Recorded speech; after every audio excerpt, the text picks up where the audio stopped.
The goal of this video is 1. To show you where you'll find the things you need for setting up your projects. 2. To get you acquainted with the 3 solder stations and everything we use when soldering. And finally, 3. To show you the expectations for cleaning up.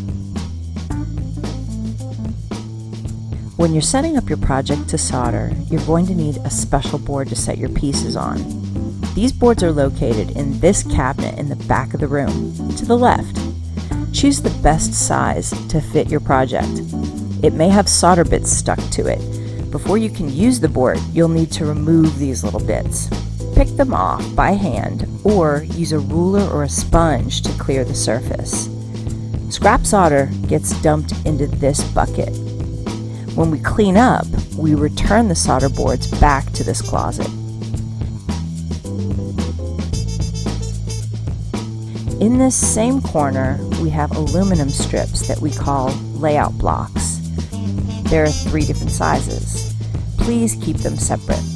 We use push pins to attach them to the board.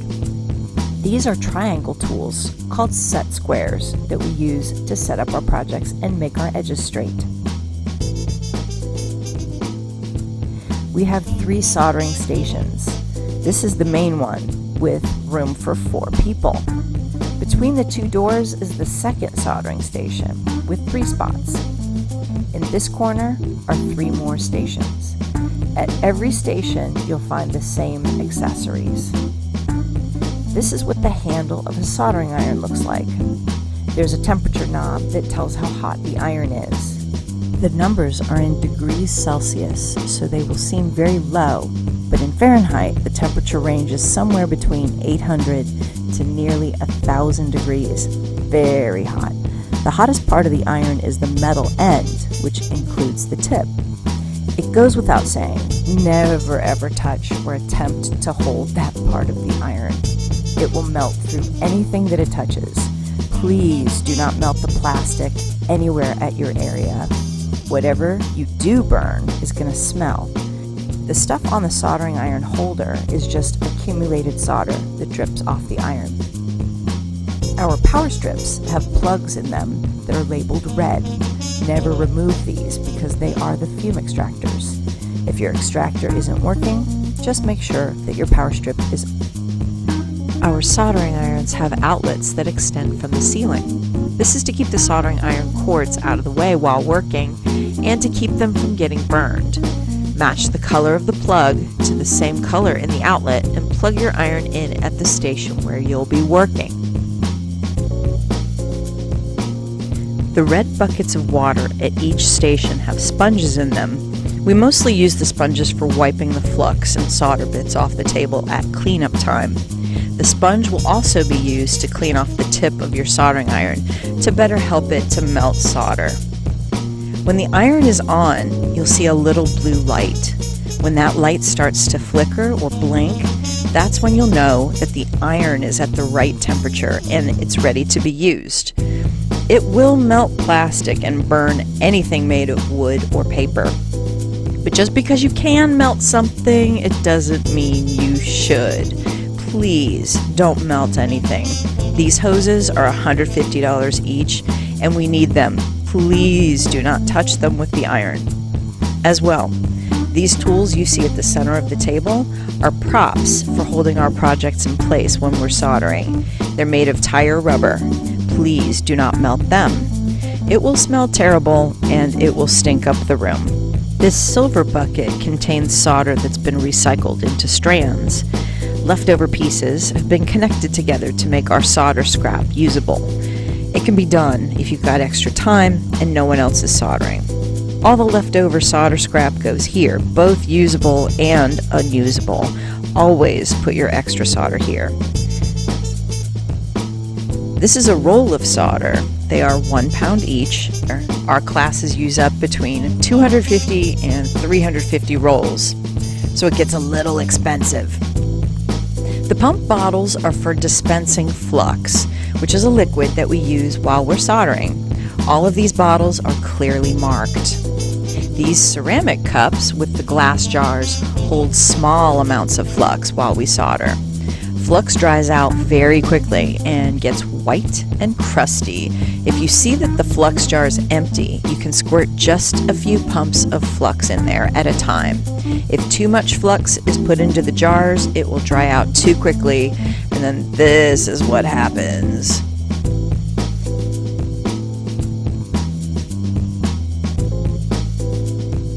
These blue and yellow machines that you'll see around the solder stations are called fume extractors. They're like fancy, expensive workshop vacuums. Each has a long hose that goes from the machine underneath and winds up and over the table. We can bend this hose so that the nozzle at the end hovers right over your work while you're soldering.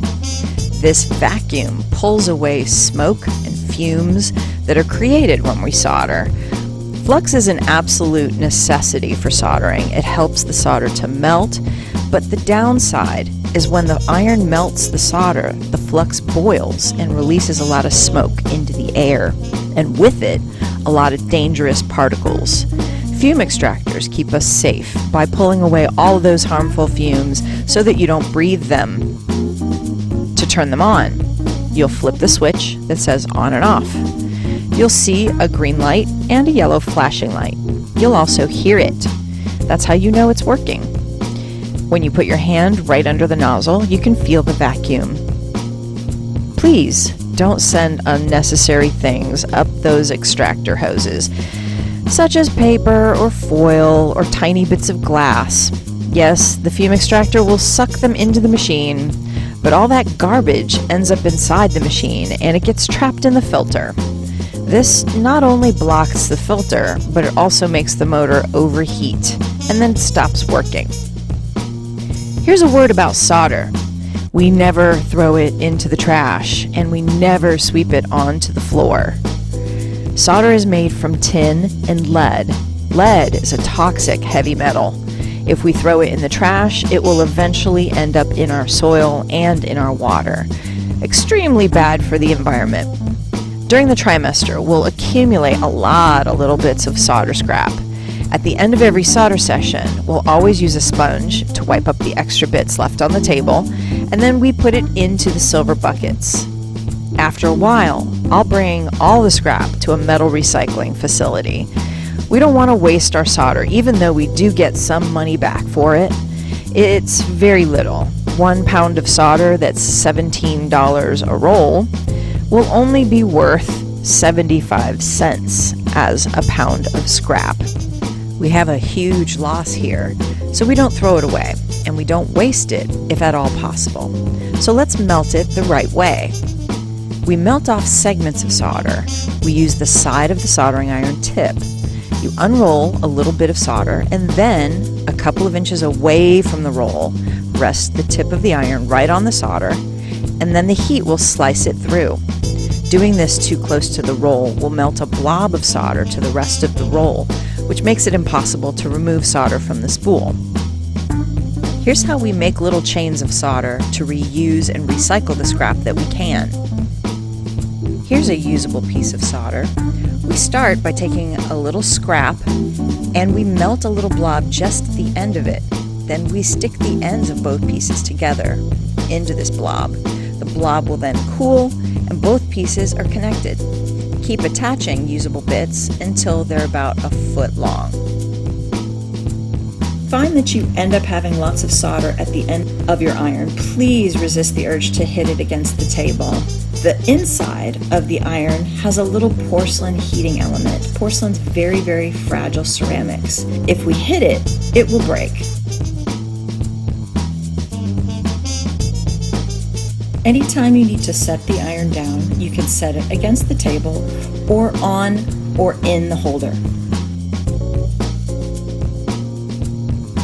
To clean up your area, you make sure that you turn the power strip off, or you can just unplug your iron and you turn off your fume extractor. So you go over to the side of the table and flip the switch off.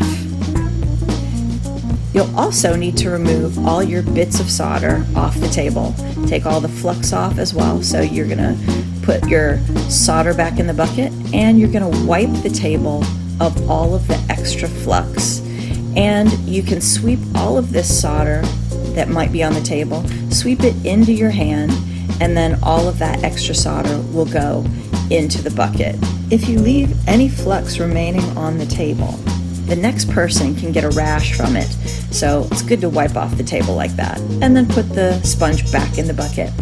As long as all your tools are put away, everything is shut off, and your table's been wiped off, you're all good. Please allow 5 to 7 minutes before the end of class to do this, because you will also need time to wash off and put away your project.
The goal of this video is 1. To show you where you'll find the things you need for setting up your projects.